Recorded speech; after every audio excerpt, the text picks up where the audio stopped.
আসসালামু আলাইকুম। কেমন আছেন আপনারা সবাই? আশা করি সবাই ভালো আছেন।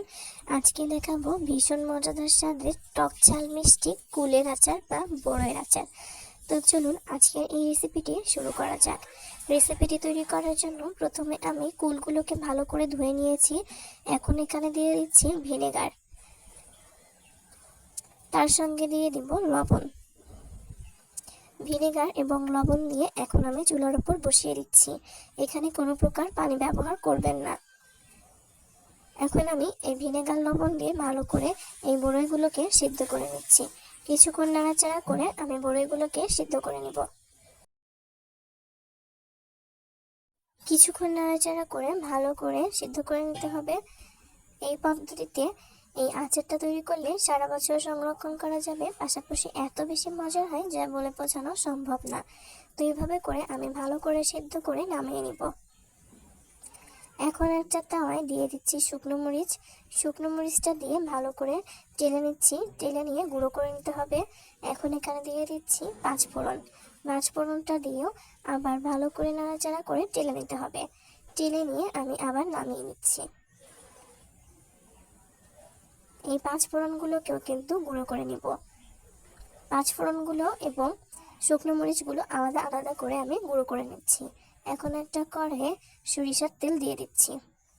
সরিষার তেলটা গরম আসা পর্যন্ত অপেক্ষা করব। তেল গরম হয়ে এলে এখানে দিয়ে দিচ্ছি চিড়ে নেওয়া শুকনো মরিচ, তার সঙ্গে দিয়ে দিচ্ছি রসুন। এখন দিয়ে দিব তেজপাতা। এগুলো দিয়ে ভেজে নিতে হবে। আর তার সঙ্গে দিয়ে দিচ্ছি অল্প একটু পাঁচফোড়ন। এগুলো দিয়ে এখন নাড়াচাড়া করে কিছুটা সময় নিয়ে ভেজে নিব। এদিকে দেখতেই পাচ্ছেন বড়ইগুলো কিন্তু সেদ্ধ হয়ে গেছে। খোসা সহ আমি ভালো করে সেদ্ধ করে নিয়েছি। এখন কিছুক্ষণ নাড়াচাড়া করে ভেজে নিয়ে এখন দিয়ে দিচ্ছি আগে থেকে সিদ্ধ করে রাখা কুলগুলো দিয়ে এখন আমি চামচ দিয়ে ভালো করে নাড়াচাড়া করে মিশিয়ে নিব এবং কিছুটা সময় এইভাবে করে নাড়াচাড়া করে দিবেন। এখন দিয়ে দিতে হবে অল্প একটু হলুদের গুঁড়া। হলুদের গুঁড়া দিয়ে সেমভাবে আবার নাড়াচাড়া করে মিশিয়ে নেবেন। এইভাবে করে কিছুক্ষণ নাড়াচাড়া করে মিশিয়ে নিতে হবে। আজকের এই বড়ইটা টক ঝাল মিষ্টি করে তৈরি করছি। এখানে দিয়ে দিচ্ছি অল্প একটু চিনি। চিনি দিয়ে নাড়াচাড়া করে মিশিয়ে নিব।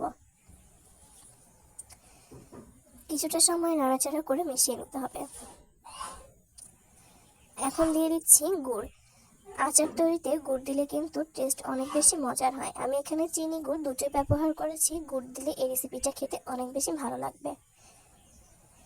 এদিকে আমি ভালো করে মরিচগুলোকে গুঁড়ো করে নিয়েছি। এখন এখানে দিয়ে দিচ্ছি সেই চিলি ফ্লেক্স। একেবারে গুঁড়ো করে নিয়ে এখানে আধ গুঁড়ো করে আমি গুঁড়ো করে নিয়েছি। এদিকে আমি গুঁড়ো করে নিয়েছি সেই আগে থেকে ভেজে রাখা পাঁচফোড়ন। সেই পাঁচফোড়নগুলো দিয়ে দিচ্ছি। এখন ভালো করে নাড়াচাড়া করে মিশিয়ে নিতে হবে।